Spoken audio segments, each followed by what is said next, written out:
Hey, what's going on, everybody? This is Ballhawk, and today I'm going through my Week 3 matchup in the Sky Pillar Stadium Articuno division. This week we were facing off against Jake, and he's got a pretty threatening team. Let me pull up his roster real quick. Let's see here. Jake's team consists of Tornadus Therian, Tapu Koko, Scizor, Crocodile, Mega Swampert, Slurpuff, Haxorus, Thwackey, Pelipper, Duosion, and the meme pick Weedle. Now, a little bit of background on Jake's team. Let me pull up his team page on my phone here. Don't want to spoil anything right now, but coming into this game, his team was doing pretty well. He was 2-0, had a +2 differential, and beat the likes of Austin and Vaxo. Vaxo was his rematch in the Zapdos Division Finals in Season 2. So that was a fun one to watch. But he was able to get Tornadus Therian and Tapu Koko, and that's a very scary 1-2 punch. Both being, both easily being first round pick worthy. The fact he's kind of both is definitely something that we have to watch out for. But let's just hop into the team that I brought this week and move right along. So starting it off, we've got Rhinoceraptor here. We're gonna give it the Rocky Helmet to hold on to, with an impish nature and max 252 defense EVs and HP, and then put the rest into special defense. I want Skarmory to be my Mega Swampert, Scizor, Crocodile check, really just to be able to come in, provide some chip of some sort with the Rocky Helmet, and tank any attack that they have, be able to get rid of any hazards that they put up, stealth rock wise between Swampert and Crocodile. And then I also want to be able to stop any setup. I think Skarmory is pretty easy setup fodder for a lot of things on his team, like the Tornadus or the Tapu Koko. And I want to be able to Whirlwind out and send them, any setup that they have to that point, get it out the field. So that was just one thing that came up in my mock drafts when I was preparing for this team, and just looking at this team on paper, it's pretty hard. It was pretty hard to game plan for this week, just because his team not being totally committed to rain just makes it that much harder for me to beat his rain. Because it'd be easy for me to just slip some electric and grass type attacks on everything here and there for just basic coverage and be able to kind of neuter him. But the fact he's got things like Crocodile and Scizor, especially Scizor. Scizor has a great matchup against my team in general this week, so it's definitely made things a little bit tougher for me. But yeah, so Skarmory was the starting point. I knew that I wanted to bring him this week, and just because he's got a lot of physical offense, and this pretty much checks it all. So yeah, going with Skarmory. And then coming in at number 2 for the team, we've got Kitty Perry. This is kind of a bit of a fun pick for me this week.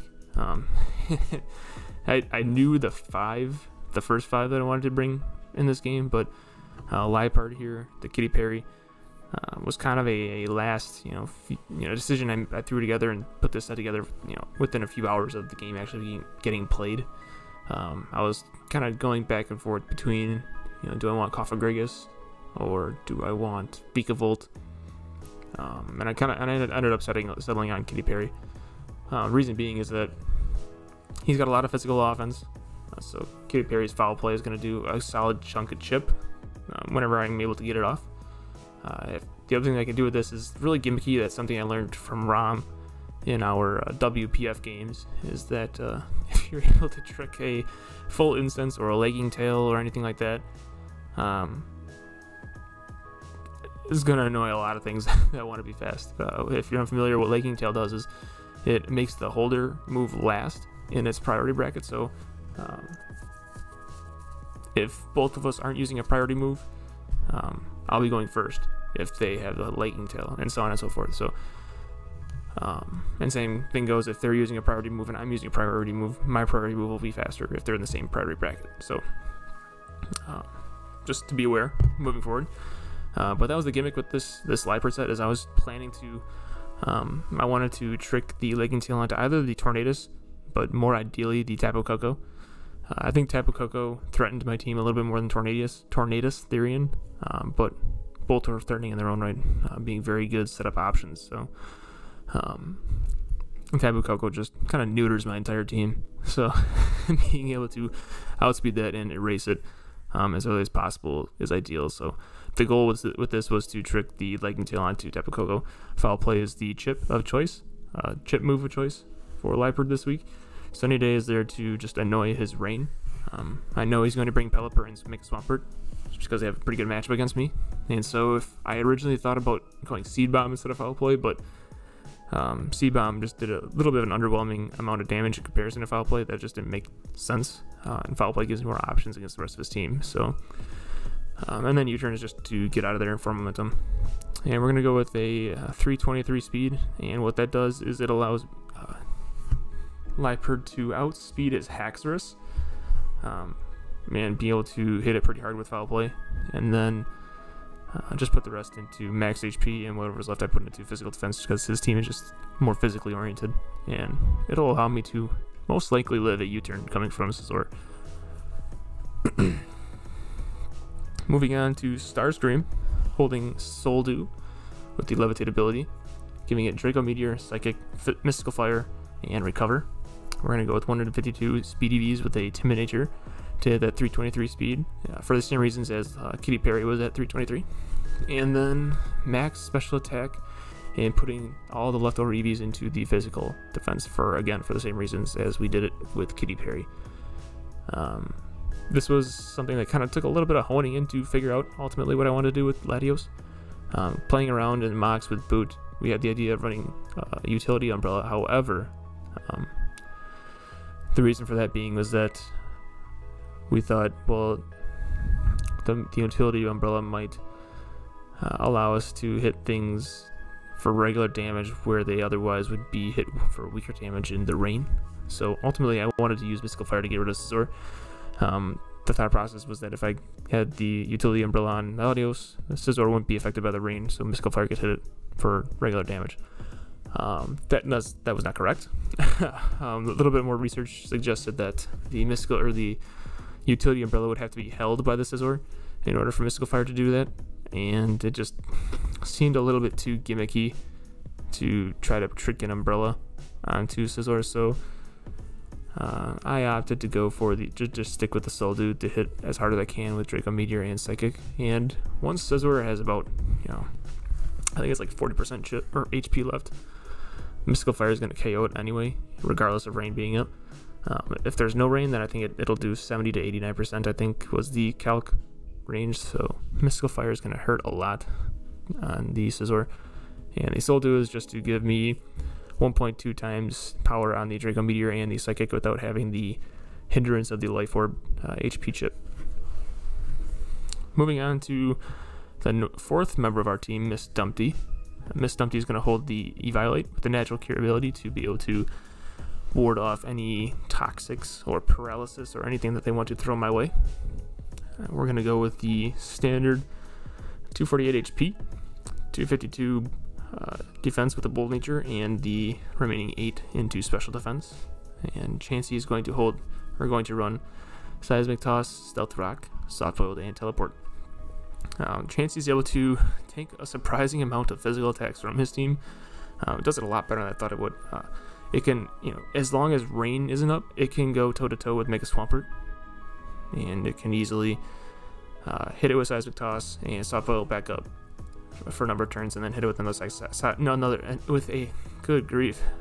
hit it with another Seismic Toss, and essentially just 1v1 a Swampert outside of rain. Stealth Rock's Chansey is going to be the most reliable Stealth Rocker on my team this week, and being able to slow turn teleport something like Tapu Koko and bring in Liepard is going to be very ideal, just because I don't assume they're going to be seeing the lagging tail tech coming, so Chance is going to be pretty pivotal in this matchup, and it's able to really just kind of wall off a lot of things like Tornadus Therian and Tapu Koko, two of the more threatening mons to my team. So Chansey is very important this week, and that is the set we're running. The fifth member of our team is going to be I Could Be Your Girlfriend, and Mega Diancie is going to have the clear body with the Diancite, obviously, and we're going to run just basically set up offense. I'm going to go with a Timid Nature with 48 attack EVs. And what that does is it allows us to get a KO on, I believe it's Tornado Styrian. With the Diamond Storm, it's a guaranteed knockout if it doesn't have any investment in defense, but with max 248 HP. And then we're going to go with max special attack, making sure we have enough speed to outspeed the Haxorus, and then put the rest into physical defense. We're going to go with Rock Polish, Diamond Storm, Moonblast, and Mystical Fire. So I originally thought about going Earth Power for something like Tapu Koko, but Mystical Fire probably helps me a little bit more in the long run, and so that was the thinking there. And not too much else to say about Mega Diancie. Next up, we have the final member of the team, Captain Marvel, who has really been the rock star, honestly. Last week with the Adrenaline Orb competitive sweep, essentially getting 5 of the 6 kills in our second straight 6-0. This week we're going to go back to a more defensive role again, and it's going to hold the Flame Orb with the Marvel scalability. It's going to run Scald, Ice Beam, Recover, and Haze. Haze is there to ward off any stored power setup from Tapu Koko or Nasty Plot setup from Tornado Styrian. And if Mega Swampert wants to go with Bulk Up, Haze will also get rid of that as well. We're going to go with 252 HP, 252 defense EVs with the Bold Nature, and put the rest into special defense. Strictly defensive tank this week. So as long as I'm able to get rid of let's say Tapu Koko, after Tapu Koko and Thwack, you're gone. If he decides to bring Thwacky, Milo to just completely 1v4s the rest of his team and just completely wins with just Recover, Stall, and Haze or Scald chipping and Ice Beam, just whittling the team down. So that is the team this week. And next, let's head on over to the battle. There we go. Okay. So I started playing the wrong replay, so there's a little bit of a break in the video there. Yeah, let's just hop into it. So I decided to lead off Flightbird, just to see what he might lead off with, and I opted to go for Trick. I thought Tornado Styrian would be a strong enough option to chip or to trick the Lightning Tail off onto, but ultimately he switched into his Crocodile, and that being a Dark type is immune to any Prankster shenanigans. So Dark types and other Pokemon with Prankster are immune to getting Prankster status moves targeted to them. So just something to keep in mind for your own memory. But at the beginning of the battle here is kind of just a lot of back and forth, kind of feeling each other out a little bit and getting a sense for what their sets were. I knew here that I was going to need to get rid of the rocks, and ideally I wanted to chip away and get rid of his Crocodile to make getting my own rocks in and keeping them up easier without having to worry about removing their rocks or my own rocks with theirs. So there I could have gone for the body press, but I opted to roost up, get my health back, and now that he's got a Scizor in, it's a free defog because his Scizor can't do anything to me at this point. So fun fact also, this battle was done. I played this battle while I was on mobile, and it was kind of stressful. I was kind of leaving work that day and trying to fit this in, but yeah, I think it turned out pretty well. So at this point I decided to get my rocks up to kind of pressure him a little bit, and I was able to freely get in my Latios and fire off a Draco Meteor. I didn't think he was going to switch into Tapu Koko on Latios just because Psychic was so threatening to it, and we were able to get some very good chip on this Scizor. So Scizor is, it's sitting very low on HP. Gets rid of our rocks. I was thinking that at that point he might go for a U-turn, and just wanted to annoy him a little bit and get as much rock chip as I can, and that's what the Whirlwind was there for. Decided to switch in Mega Diancie here because I thought, he was probably going to prioritize getting his rocks back up, and I was right. Got Diancie in for free and was a free kill onto his Crocodile. So now at this point, my game plan was to position myself in a way that I'm able to get rid of his rocks for free, so then I can opportunistically get my own back up at some point in the game. So here we're just going to roost up, or softball, sorry. He's going to switch out into his Mega Swampert here. I believe I teleport. Nope, I stayed in for the Seismic Toss, and that's good chip. That'll come back. That'll come in handy later on in the game. And as you can see, Flip Turn in the rain is only doing 31%. So as long as I'm able to get rid of the rain, his Swampert can't really do anything to me. Although now not having the Violet kind of hurts, but just pivoting around, and here's my opportunity to get my rocks, or his rocks, off the field. As he goes to U-turn out into Tapu Koko, and we were here before where he just opted to U-turn, and I thought he would predict me switching out here, so I clicked to Roost there. Unfortunately got the Iron Head flinch. Didn't want to chance it and go for it again and risk losing Skarmory, because I need it for things like the Scizor and the Swampert potentially. So I just got out of there and went up to Chansey and got his top filled up. Fortunately, that allowed him to get his rain back up again as he goes for the Roost, and I will believe teleport out. Yep, teleport out into Kitty Perry. Went to finally set my Sun thinking that he'd probably U-turn out into Mega Swampert, and he stayed in as I go for the foul play and get the kill with Liepard. And now this is perfect. This was what I played. This is what this set was for, to trick the Lagging Tail onto his Tapu Koko, and he basically set it up for me at that point. So I went ahead and fired that off and took its life orb, made it slow, and basically neutered his Tapu Koko from that point and just got out of there. And Kitty Perry did his job at that point, and very happy with that set. Megadine is able to get up that last kill there on Tapu Koko. That defense drop is very unfortunate. Had that not happened, Skarmory would easily have been able to stall out the rest of the rain there and get rid of Pelipper when he brought it back in. But at this point, now that Tapu Koko is gone, he really doesn't have anything to handle my low tick outside of a heavy crit. So at this point, it's just a stall fest, so to speak. Just making sure that I don't let Captain Marvel get too low on HP, and so playing it safe and giving myself room to take a couple of hits each time. So there's going to be a lot of recover spam here towards the end, and for that reason I'll just speed it up a little bit. Get the burn there. It wasn't necessary, didn't really change anything in the final outcome at all, but yeah, just let it play here. Lots of recover and Scald spamming at this point.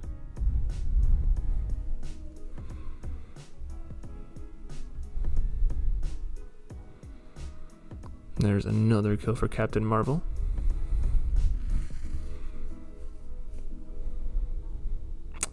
Just noticing this now, the nickname was misspelled on Captain Marvel there. It's spelled Can't Marvel. Yeah, it definitely was supposed to be a P there instead of an N, but you get the gist of what happened here at the end of this game. My low tick just was too much for, he didn't have a way to break through my low tick at all at this point, so my low tick was able to just keep itself healthy enough to take a couple hits with recover, and then just slowly whittle his team down with Scald.